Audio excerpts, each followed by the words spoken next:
King of the Road. Welcome back to King of the Road's adventure in beautiful Italy. Once again, we're in Rome. Now we're checking out the Colosseum in Rome. The Colosseum is located in the center of Rome, and it's the largest ever built in the Roman Empire. Its construction started between 70 and 72 AD, and was completed in 80 AD under the ruler Titus.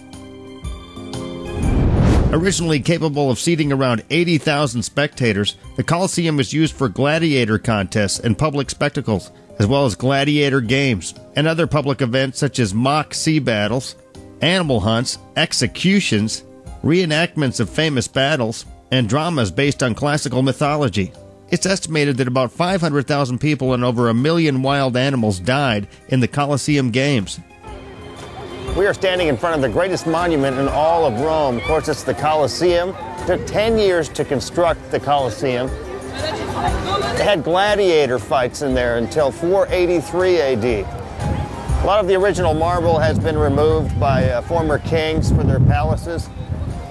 We can still see the basic structure standing today,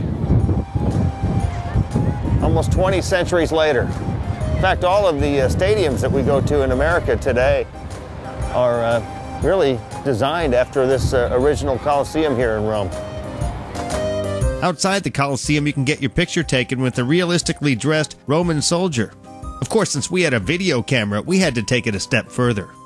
We're standing right in front of the most magnificent structure in all of Roma. Roma. With a couple of original centurions. No, not centurion. Attention. Me, general. As general. Yes, this centurion. Io centurion. Yes. You general. This Comandante. the general, commandant. You, Yes. no general. Commoner. Ah, capi, my friend. I'm Welcome, Texas. I'm a peasant. Look at this Rome, not Texas. Is that real? It's a real thing. Huh? Metal, yes. Very good. Very Very metal. good. So, where's Julius Caesar? Giulio Caesar, no. Morto. Food. No Rome Mangiare, macaroni. and Roman orgy. Yes, orgy, yes, very nice. That's nice. Roma. That's very nice. Spazzolone. That's Yes. You guys are the real thing. Appreciate. Different appreciate- leg, yes. Io gay, you know. He's got tights. Well, You do ballet? Yeah, bella. Okay. Very much enjoy Bye, man. Rome. Molto trabajo, Bye, Texas. Texas. Bye. We're standing in front of the Arch of Constantine. It is adjacent to the Colosseum. This was built in 312 AD in honor of a Roman victory. All of the ornamentation was taken from ancient Roman sculptures. Still largely intact. It's a great example of early Roman architecture. And I think it's the best example of an arch still intact here in Rome. Arch of Constantine. Again, dates back to 312 AD. After concluding our very interesting visit at the Colosseum and the Arch of Constantine, we journeyed northwest through the streets of Rome to the famous Pantheon. Pantheon, which in Greek means Temple of All the Gods, was originally built as a temple to all the gods of ancient Rome and rebuilt in 126 AD. It is the best preserved of all Roman buildings and perhaps the best preserved building of its age in the world. It has been in continuous use throughout its history.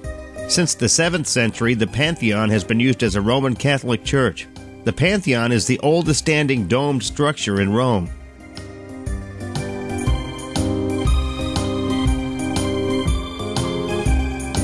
The famous Italian artist Raphael's tomb is inside the Pantheon. We're standing in front of the Pantheon, one of the oldest pagan temples still intact here in Rome. It was built in 27 BC. There was a fire and it was rebuilt in 117 AD to 125 AD. It's the King of the Road Show. I hope you've enjoyed our Roman adventure. From Rome, we hopped a train and headed back to our home base of Florence, Italy. Before leaving Florence's train terminal, it was time for another meal. Believe it or not, most train stations in Italy have great cafeterias. course, one of our favorite things to do in Italy is to eat, and they know how to eat here in great Italy, beautiful Italy. And if you go to the train station in Florence, let me tell you, you're going to have a great meal at a very affordable price, and it might even be better than some of the restaurants you eat at. Today I have some seafood pasta. It's got shrimp in there, and it has to be al dente. That means slightly chewy. If it's not cooked al dente, it's not Italian.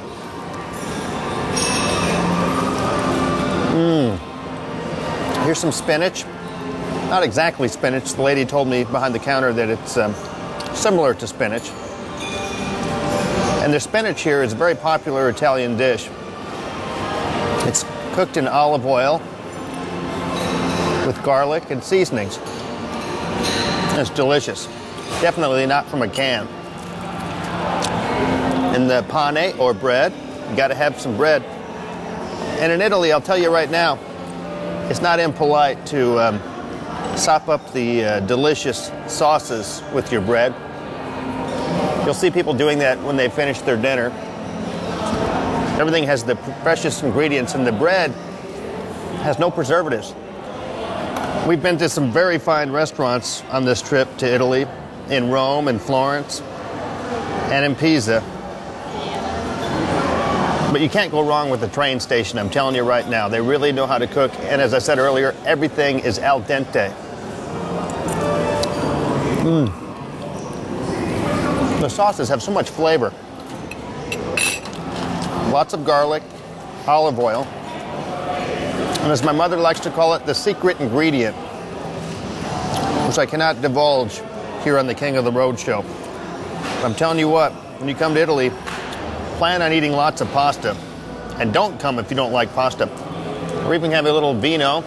I didn't bring my wine opener, my corkscrew, so we're having boxed wine, which is still quite good. Viva Italia. Buon appetit. I hadn't mentioned this yet, but gasoline is extremely expensive in Italy. They pay the equivalent of $7 per gallon. Makes driving small vehicles very attractive in Italy. The King's Caddy? I don't think so. Could this be Italy's answer to the Ford F-150? Nah. I hope you've enjoyed touring Italy the last few weeks of the King of the Road show.